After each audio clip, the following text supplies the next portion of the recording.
Olá, boa noite. Boa noite. O candidato à presidência pelo PSL, Jair Bolsonaro, está consciente e em boas condições clínicas, segundo o boletim médico. Ele está internado no Hospital Albert Einstein, na capital paulista. Bolsonaro foi transferido da Santa Casa de Juiz de Fora, em Minas Gerais, hoje pela manhã.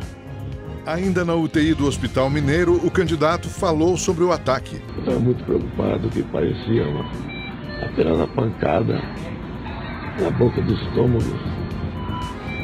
Nós já levamos uma bolada no futebol. A dor era insuportável. O agressor que esfaqueou Jair Bolsonaro é indiciado com base na Lei de Segurança Nacional. A Polícia Federal determina reforço na segurança de todos os candidatos à presidência. E você vai ver como foi a comemoração do 7 de setembro em todo o país. As principais notícias do Brasil e do mundo agora no Rede TV News.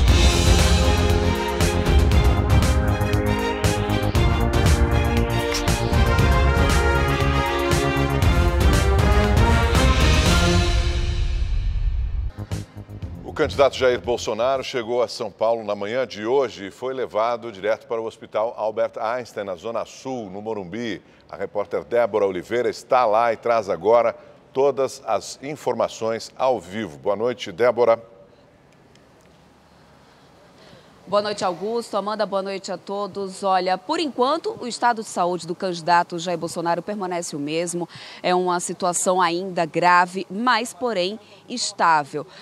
A movimentação aqui durante todo o dia foi bastante intensa. Vários militantes que estiveram aqui no hospital, aqui na frente do hospital, agora eles estão ali na rua porque eles estão realizando uma vigília. Eles estão em oração pelo candidato, inclusive saíram aqui distribuindo velhinhas e fitinhas para quem quisesse participar dessa vigília, dessa oração. Eles dizem que essa poderia ser uma luz para o Brasil. Isso aqui foi distribuído pela militância. Além disso, alguns políticos também estiveram por aqui hoje, mas a visita para o candidato Jair Bolsonaro ainda não é liberada. Apenas o filho dele, Carlos, que chegou com ele mais cedo aqui no hospital, está lá dentro com ele. E também o outro filho, Flávio, esse que chegou no final da tarde e permanece com ele lá dentro até o momento. O boletim médico que foi divulgado às 2 horas da tarde não dá muitos detalhes sobre o estado de saúde, mas outro boletim só vai ser divulgado amanhã às 10 horas da manhã. E é nesse onde a gente espera que tenham mais detalhes sobre o estado de saúde do candidato e também sobre os resultados dos exames que ele realizou hoje mais cedo. Fora isso, a gente vai continuar acompanhando aqui e a gente volta ao vivo com mais informações. Augusto, Amanda. Muito obrigada, Débora. E olha, antes de ser transferido para São Paulo, Jair Bolsonaro falou pela primeira vez sobre o ataque em Juiz de Fora. O vídeo foi gravado pelo senador Magno Malta, do PR, um dos principais aliados do candidato. Na gravação, Bolsonaro aparece deitado na cama de um quarto da UTI da Santa Casa de Juiz de Fora. Ele agradece a equipe médica pelo atendimento. Agradecer a Deus por esse momento. Somos mortais. Agradecer também médicos, enfermeiros que me viram desde o começo. Bolsonaro conta o que sentiu no momento da facada. Eu estava muito preocupado, que parecia apenas uma pancada na boca do estômago. Nós já levamos uma bolada no futebol. A dor era insuportável. E parecia que tinha algo mais grave acontecendo. Essa equipe maravilhosa, abençoada por Deus, detectou e evitou que o mau acontecesse. O candidato ainda afirma que corria riscos, mas diz nunca ter feito mal a ninguém. Eu me preparava para um momento como esse, porque você corre riscos, mas de vez em quando a gente duvida, né? Sabe, o ser humano é tão mal assim, nunca fiz mal a ninguém. No fim do vídeo, Bolsonaro agradece aos familiares e apoiadores. Eu agradeço meus filhos, estão aqui, minha esposa está chegando, a minha filha lá não veio porque tem 7 anos, muito jovem. E o Servão está aqui. Obrigado, Brasil, estamos juntos. Hoje, no Twitter, o candidato publicou que se recupera bem e voltou a agradecer a equipe médica. E a transferência de Jair Bolsonaro para São Paulo foi uma decisão tomada pela família após os médicos informarem que ele tinha condições de fazer a viagem.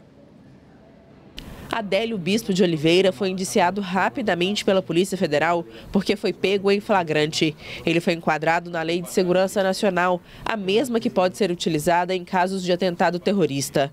A pena prevista para o crime de atentado pessoal por inconformismo político vai de 3 a 10 anos de prisão e ainda pode ser agravada se houver lesão grave. O que se trabalha basicamente é com um ato isolado daquilo que pode se chamar de lobo solitário, mas existem também, sobretudo no âmbito da Polícia Civil, a preocupação com outros suspeitos, que também serão ouvidos pela Polícia Federal.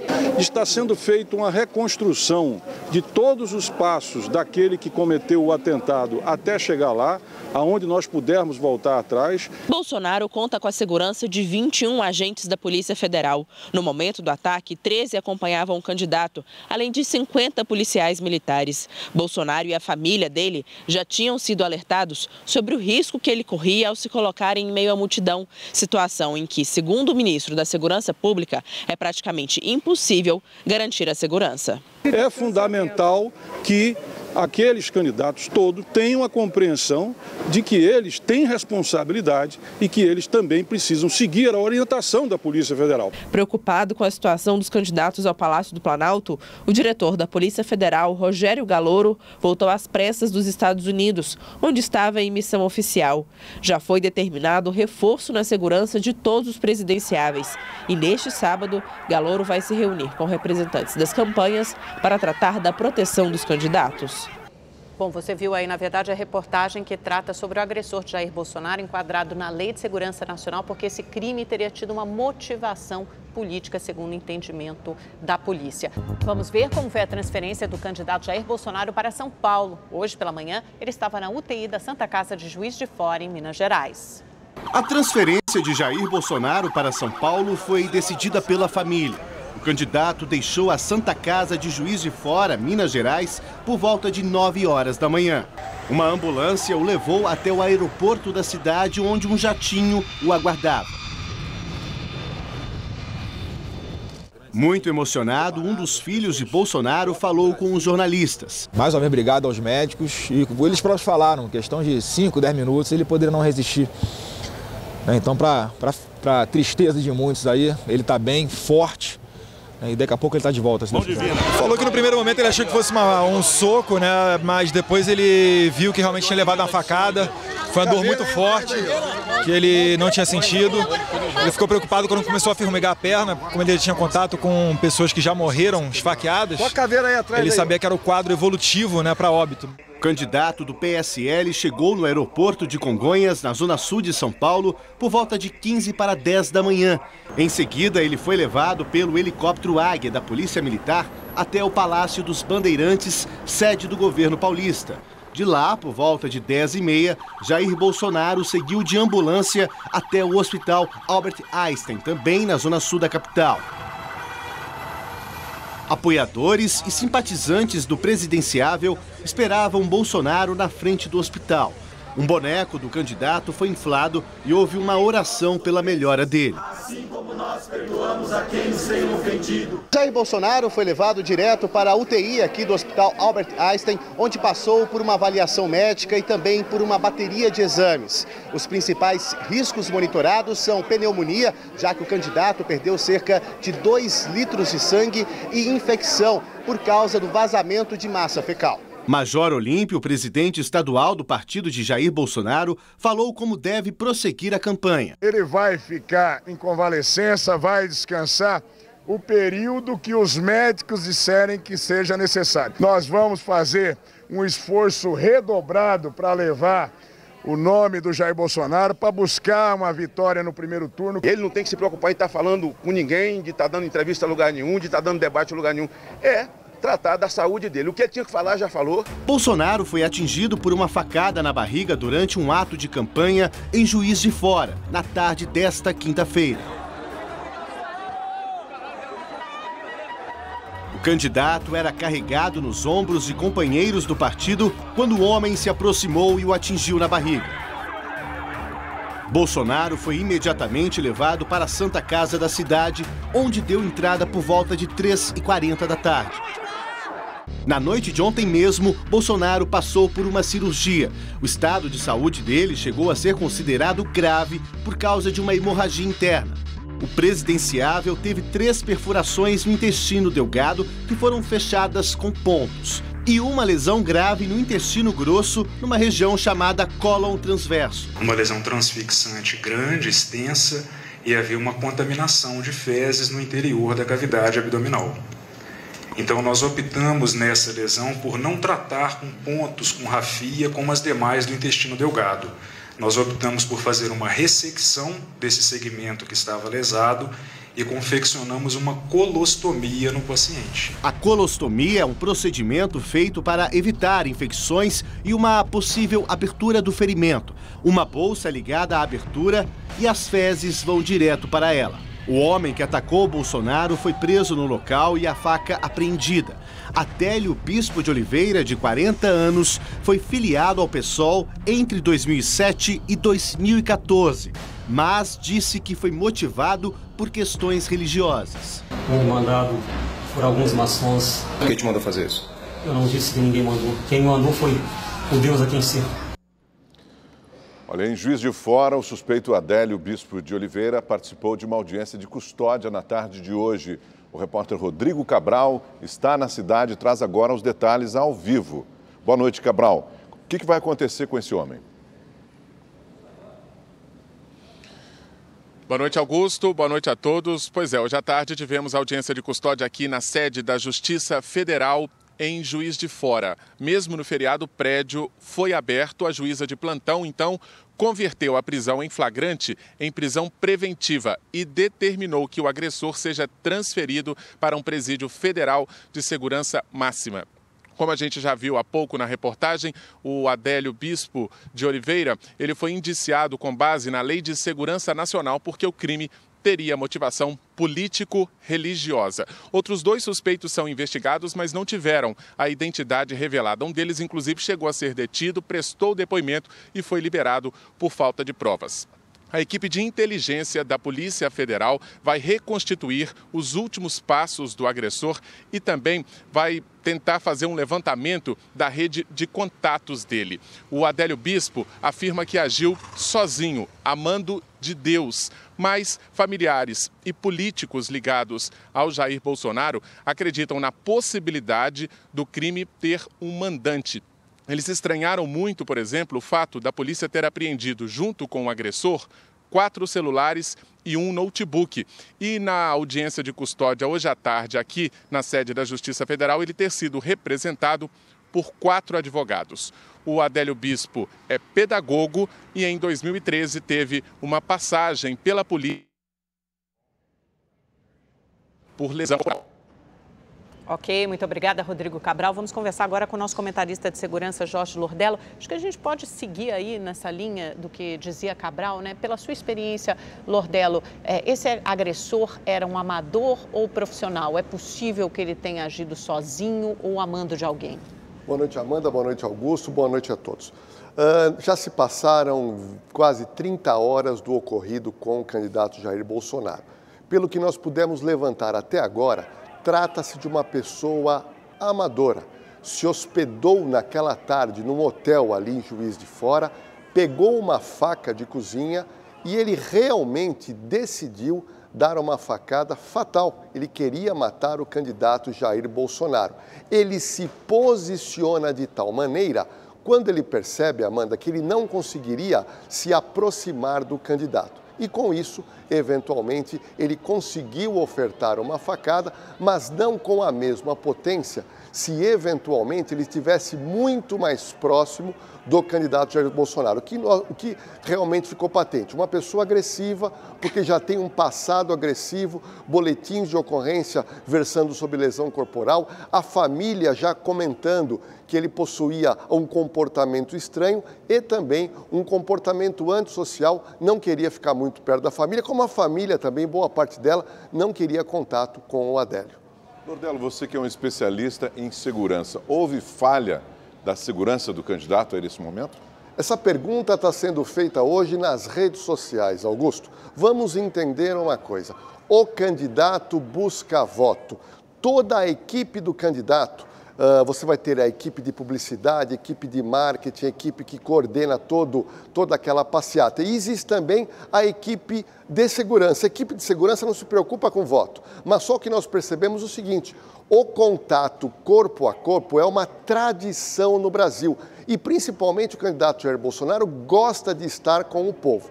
Desta maneira, não tem como se fazer uma segurança perfeita no momento que o candidato está andando. O que aconteceu realmente? Houve um cordão de isolamento feito, mas mesmo assim ele conseguiu eventualmente perfurar. Agora, eu queria mostrar, Augusto, algo muito importante. Isso aqui é um colete balístico, é um colete aonde todos os candidatos têm à disposição, mas muitos não gostam de usar.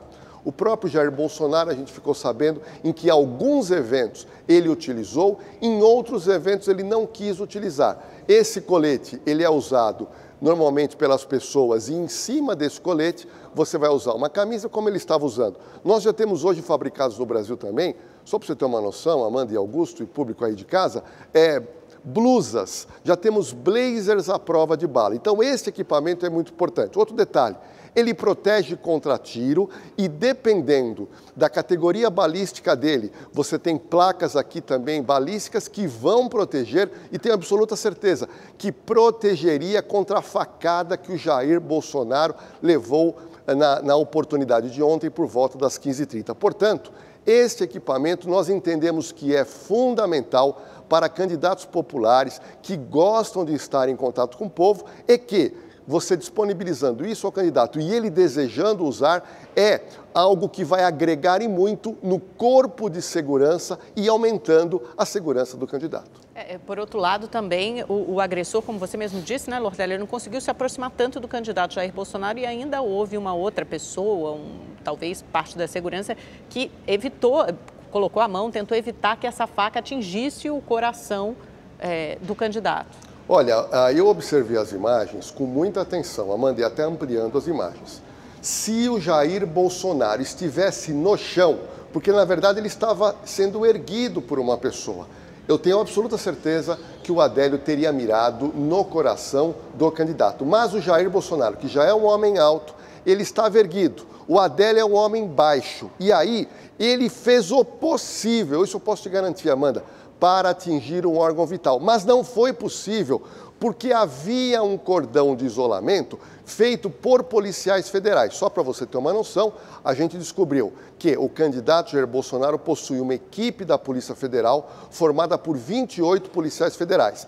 Só que nem todos trabalham diariamente, você tem os horários de descanso, mas lá ele tinha à disposição 13 policiais federais, mais os policiais civis e militares de Minas Gerais. Mas mesmo assim, foi feito o cordão. Mas ele estica o braço, a potência do acertar da facada é óbvio que foi menor, mas mesmo assim ele estica. Mas um fato determinante é que o Jair Bolsonaro não estava de pé. Se ele estivesse, com certeza, a mira seria o coração e um órgão vital dificilmente conseguiria sair ileso e com vida numa agressão dessa natureza. Lordelli, a polícia já tem aí alguma linha de investigação sobre esse agressor? Olha, Augusto, essa pergunta é de suma importância, porque desde os fatos de ontem, a gente observa nas redes sociais essa polarização de gente falando uma coisa, de outras pessoas com outra linha ideológica falando de outra. Mas, na realidade, a Polícia Civil que investiga o fato, a Polícia Federal, tem que se basear em fatos. E os fatos que foram apresentados é que o Adélio, de 40 anos, teve a vontade realmente de matar o candidato Jair Bolsonaro.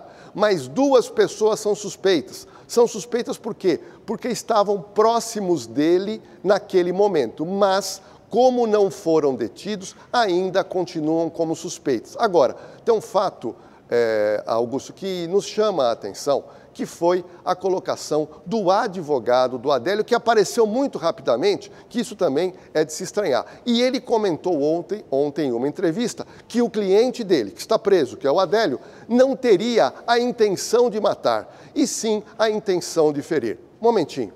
temos que ter aí, ninguém é bobo, a população brasileira hoje muito melhor informada que antigamente, principalmente por causa das redes sociais. Temos que entender que esse homem pegou uma faca de 20 centímetros, fez uma perfuração no corpo do candidato de 12 centímetros, num órgão que poderia sim ter sido fatal. Eu tenho dito hoje, Amanda e Augusto, que o candidato teve um azar de levar a facada, mas ele teve uma sorte do pronto atendimento da sua equipe de segurança. O hospital naquela cidade ficava a 10 minutos do local e uma equipe de médicos maravilhosa. Então começou com um azar, acabou com sorte. Agora foi decretada a prisão preventiva de Adélio. E a Polícia Federal está rastreando e investigando o local onde ele estava, a outra casa onde ele morava, os 4 celulares, fazer uma varredura pelos celulares e aí sim vai se confirmar se ele realmente é um lobo solitário ou se ele é um lobo, mas não solitário, se ficar provado que outras pessoas tiveram participação nesse evento. Você falou, né, Lordelo, sobre a sorte que teve nesse sentido de ser salvo rapidamente pela equipe de segurança, pela equipe médica. E nessa imagem a gente vê aí o Bolsonaro tem um policial de 23 anos que a gente tenta mostrar, é tudo muito rápido, mas ele segurou o braço do agressor, então ele evitou que o golpe fosse desferido contra o coração. Então ele salvou a vida aí do Bolsonaro, um jovem de 23 anos, um policial que faz parte da equipe de segurança do candidato. Amanda, isso é muito importante. A gente observa a premeditação, porque além da faca, o Adélio, ele pegou o quê? Ele pegou um plástico, aonde ele envolveu essa faca para tentar disfarçar. Quando ele tira a faca da cintura, aí sim, ele puxa aquele plástico e ele vai com uma velocidade muito rápida e acaba atingindo toda essa movimentação e os policiais são treinados para isso, para observar qualquer atitude estranha e principalmente nas mãos. Mas volto a repetir,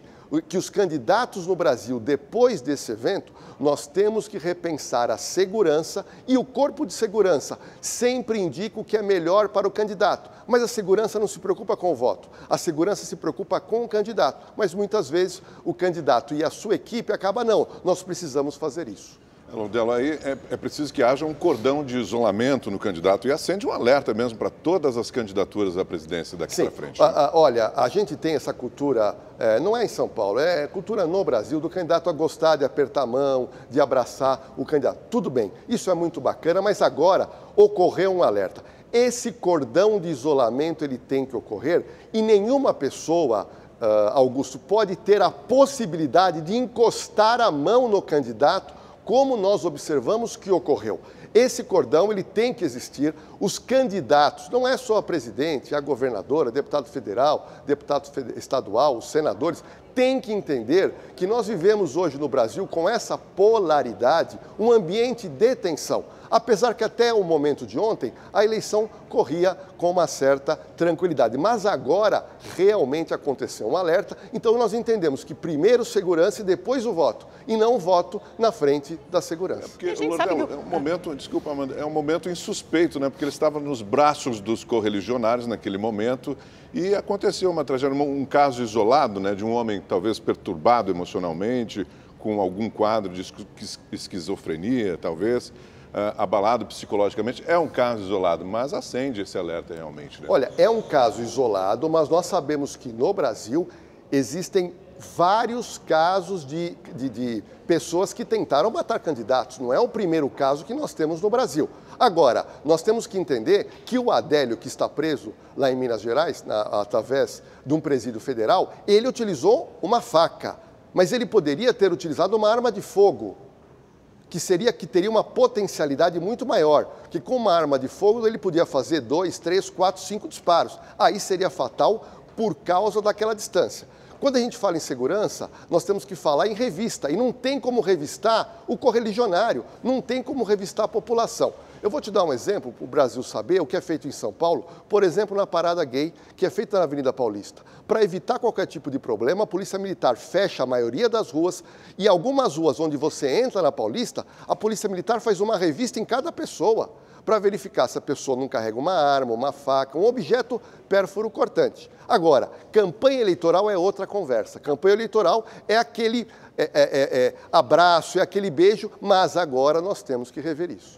Provavelmente os outros candidatos também vão rever as suas estratégias de campanha, vários já, inclusive, cancelaram suas agendas públicas hoje, e o próprio Bolsonaro já vinha sofrendo várias ameaças à sua integridade física, segurança, então não era uma preocupação, já era uma preocupação antiga dos aliados do Bolsonaro, da campanha dele, da candidatura dele, que ele eventualmente sofresse algum tipo de ataque. E é difícil controlar essa situação, né? Muita gente fala, houve falha da segurança, a gente já conversou, mas a verdade é que a segurança já havia avisado o próprio Bolsonaro que se colocar numa situação, ou no aeroporto com multidão, ou nos braços dos eleitores, é muito difícil você controlar e você cercar e você proteger o candidato. Sim, porque o candidato está no meio do povo. Agora, tem um detalhe muito importante. Eu vi um vídeo onde o próprio Jair Bolsonaro, meses atrás, falava da preocupação dele com segurança. Com a segurança, exato. Porque o Jair Bolsonaro, ele é um capitão do Exército, ele entende de segurança. E a equipe do Jair Bolsonaro, a gente ficou sabendo, em que, em alguns eventos, o Bolsonaro utilizou o colete à prova de balas e ninguém percebeu.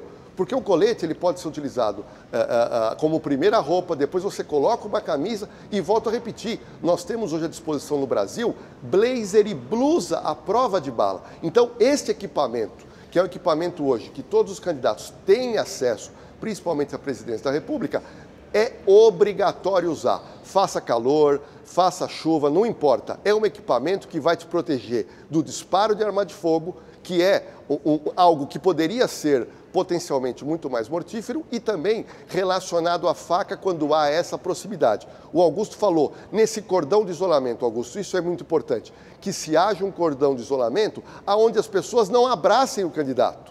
E se for abraçar o candidato, seria numa outra circunstância, num local fechado, onde as pessoas eventualmente passassem por uma breve revista para evitar qualquer tipo de incidente dessa natureza. Agora, Lordelo, esse crime em campanha não é um crime comum, né? É um atentado à democracia, é um atentado à segurança nacional, né? Isso aí é um crime grave, muito grave. É um crime gravíssimo, né?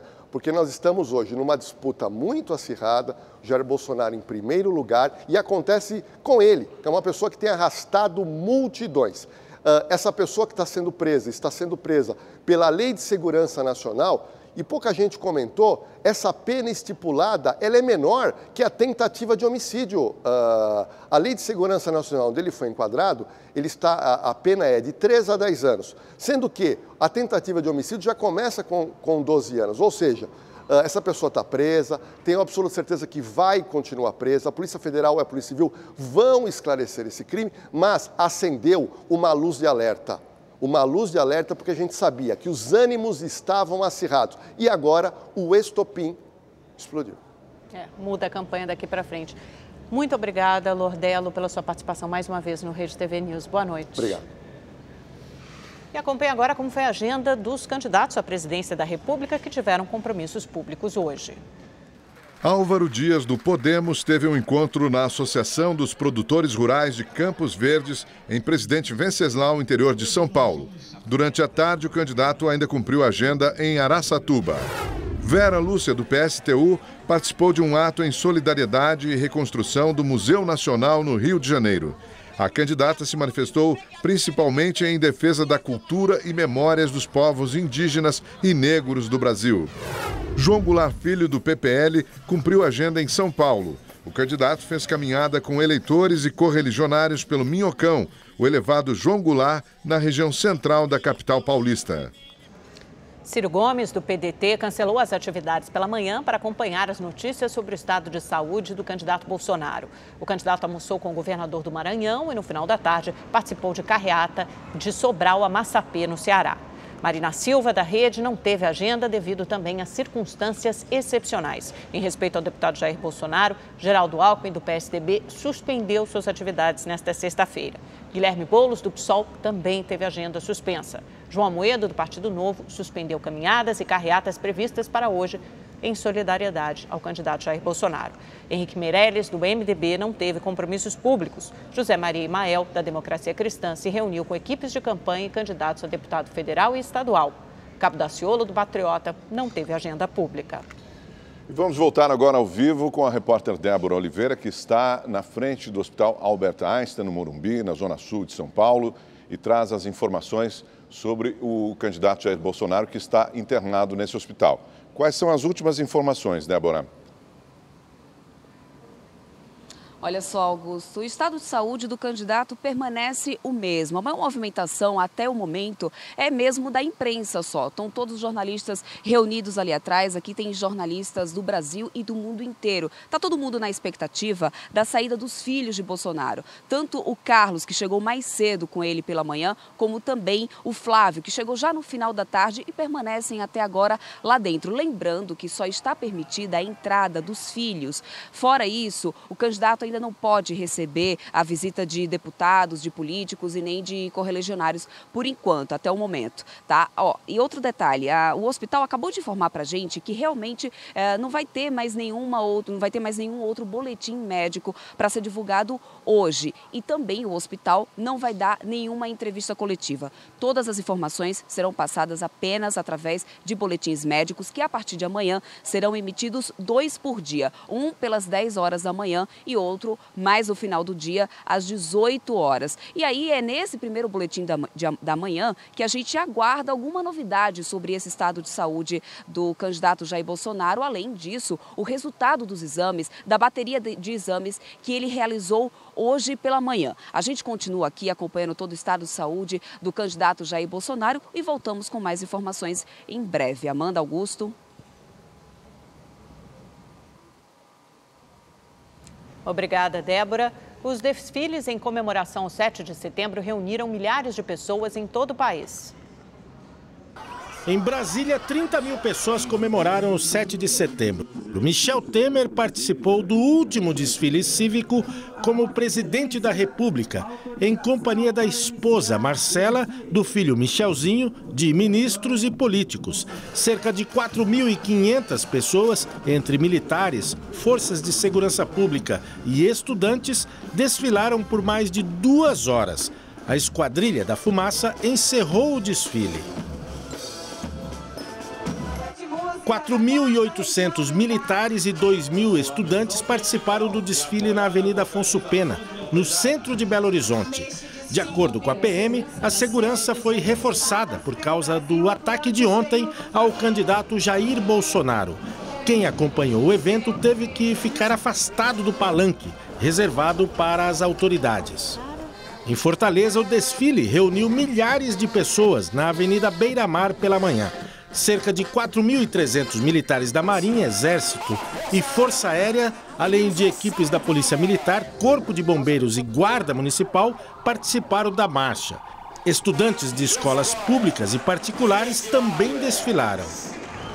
Mais de 30 mil pessoas lotaram as arquibancadas do Sambódromo, no Anhembi, zona norte de São Paulo. A bandeira do Brasil marcou a abertura do 7 de setembro. Famílias aproveitaram o dia de sol que esquentou o feriado da independência. É o caso da Danile, 2 filhos, marido, sobrinha e um amigo.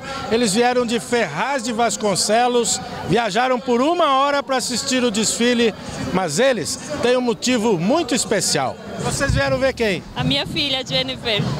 Grupamentos femininos da Marinha foram marcantes na apresentação das Forças Armadas, Polícia e Guarda Civil. Os boinas azuis, que integram as missões de paz da ONU, ganharam aplausos. Ao todo, cerca de 9.000 pessoas, entre civis e militares, desfilaram.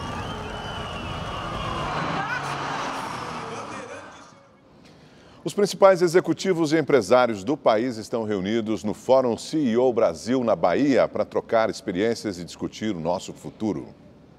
Praia do Forte, litoral norte da Bahia, a 60 quilômetros de Salvador.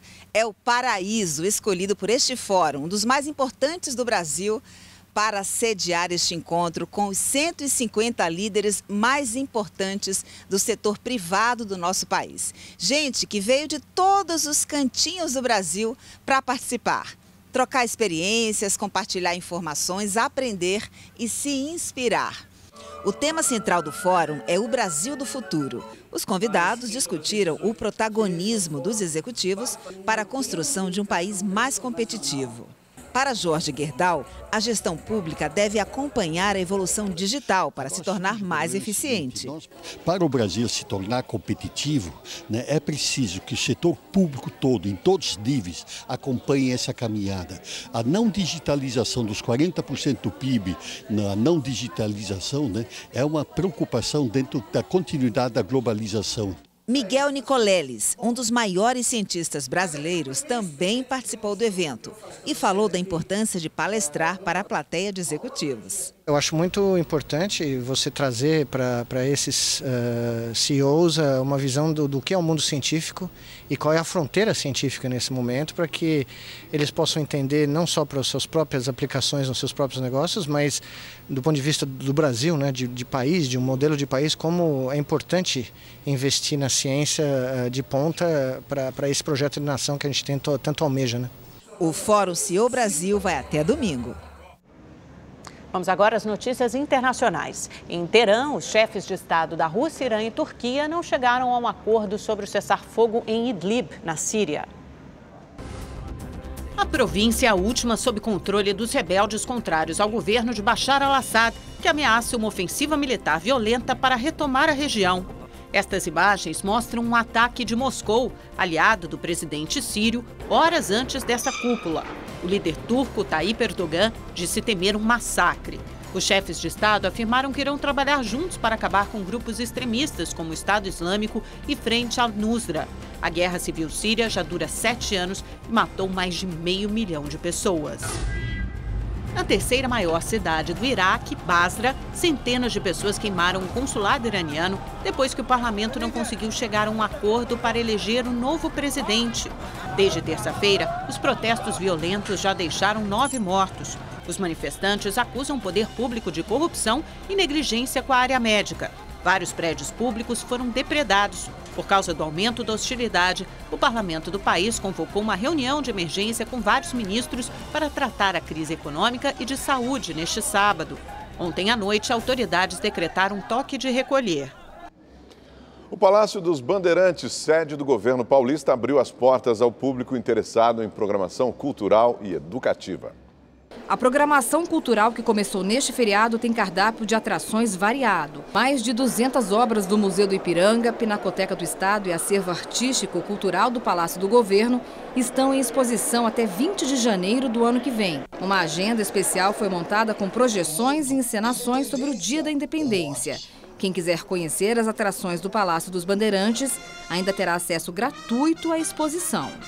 Trouxemos um pedacinho do Museu do Ipiranga aqui para dentro do Palácio dos Bandeirantes, com isso querendo trazer história, querendo trazer a população aqui mais próxima do Palácio dos Bandeirantes e mais próxima também da nossa história.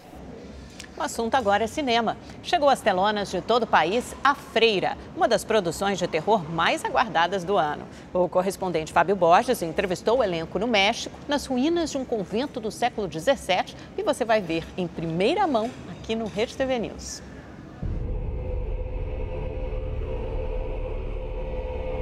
O convento do deserto de Los Leones fica numa região montanhosa, perto da cidade do México.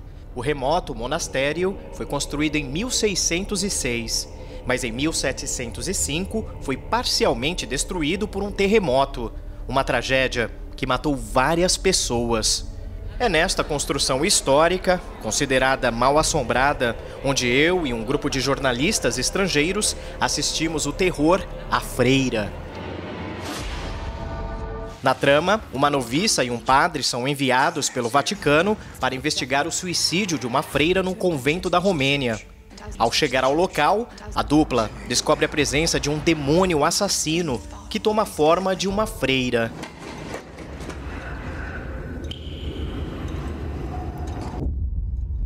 E agora que a gente acabou a sessão, a gente vai participar de uma experiência assustadora também. A gente vai percorrer aqui esses salões abandonados desse convento para ter a mesma experiência, a mesma sensação apavorante que os personagens do filme tiveram. Vamos nessa então. Somos guiados por freiras. Elas nos ajudam a fazer um ritual para exorcizar os espíritos que assombram o monastério. Cruzamos o cemitério e passamos pelas catacumbas do mosteiro. Já é madrugada e faz muito frio. O trajeto é sinistro, mas seguimos em frente e completamos a missão. E agora eu converso com o elenco do filme de horror A Freira. O ator Demian Bichir, que dá vida ao Padre Burke, explica que as filmagens também foram experiências intensas, porque o longa foi gravado em prédios históricos da Europa, como o Castelo Corvin, construído na Romênia em 1446. A locação serviu de cenário para o mosteiro amaldiçoado mostrado no longa. Uma produção como esta, focada em todos os detalhes, facilita o nosso trabalho de interpretação, porque não precisamos fingir. Todo o cenário já está pronto ao nosso redor e é só reagir ao que vemos.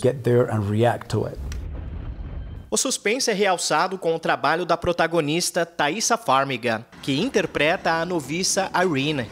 Autenticidade é muito importante nesse trabalho, por isso eu pesquisei sobre o que é preciso para se tornar uma freira, até incluindo o nível de dedicação e força. A produção faz parte da franquia que já faturou mais de $1 bilhão, com os filmes Invocação do Mal e Annabelle.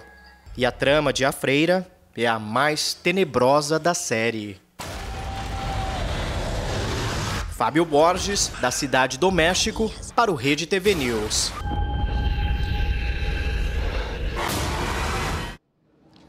Um novo foco de incêndio assustou quem estava perto do Museu Nacional, no Rio de Janeiro. Ao mesmo tempo, uma missa era celebrada em memória do local histórico. A missa quis chamar a atenção da sociedade, instituições e autoridades. O príncipe Dom Fernando Orleans e Bragança, membro da família imperial, compareceu e falou sobre a destruição do Museu Nacional, que já foi residência de seus ancestrais. Nós perdemos um acervo maravilhoso, que é o nosso Museu Nacional. É uma coisa que eu posso resumir pela homilia do padre, né? A omissão, né? Ela foi absoluta durante todas essas gestões, não só a atual, mas as anteriores também. 5 dias depois do incêndio, o local permanece assim, interditado. Hoje, pela manhã, uma forte fumaça apareceu, causando um susto em todos que estavam por aqui. De acordo com o Corpo de Bombeiros, o quartel central foi acionado e os agentes ficaram cerca de 1 hora para controlar o novo foco de incêndio, que pode ter sido causado por algum material combustível no meio dos escombros. Enquanto isso, o governo da Alemanha ofereceu ajuda e liberou €1 milhão, pouco mais de R$4 milhões, como verba emergencial para ajudar na recuperação do museu. Ontem, a Unesco e o governo francês também ofereceram apoio financeiro e profissional. E agora vamos voltar às últimas informações com a repórter Débora Oliveira, que está em frente ao Hospital Albert Einstein, onde está internado o candidato Jair Bolsonaro. Débora. Amanda, olha só, até agora os filhos Flávio e Carlos permanecem lá dentro, ao lado do pai, do candidato Jair Bolsonaro. Eles ainda não saíram. Essa continua sendo a nossa grande expectativa para que a gente consiga ter mais alguma informação sobre o estado de saúde do candidato. Enquanto isso, a imprensa do mundo inteiro permanece aqui, todos muito atentos a possíveis visitas, a possíveis movimentações da militância, que permanece aqui na frente do hospital, bem aqui na rua, na nossa frente. Só lembrando que o candidato Jair Bolsonaro, ele deu entrada aqui no Hospital Albert Einstein por volta das 10h40 da manhã de hoje. Essa foi uma decisão da própria família do candidato, que ao saber dos médicos lá de Juiz de Fora que o candidato tinha condições de ser transferido, de fazer essa viagem, eles optaram por essa transferência. Ele veio para cá de jatinho, do aeroporto de Congonhas, ele pegou um helicóptero Águia, passou pelo Palácio do Governo e em seguida veio aqui para o hospital. Depois disso, ele passou por uma bateria de exames de imagens, exames laboratoriais, continua sendo acompanhado por uma equipe multiprofissional. Por enquanto, o resultado dos exames ainda não foram divulgados, o estado de saúde também ainda é considerado grave, porém estável. Amanhã, Augusto. Obrigada, Débora. E o Rede TV News fica por aqui. Mais notícias daqui a pouquinho no Leitura Dinâmica. Boa noite. Boa noite para você e até amanhã.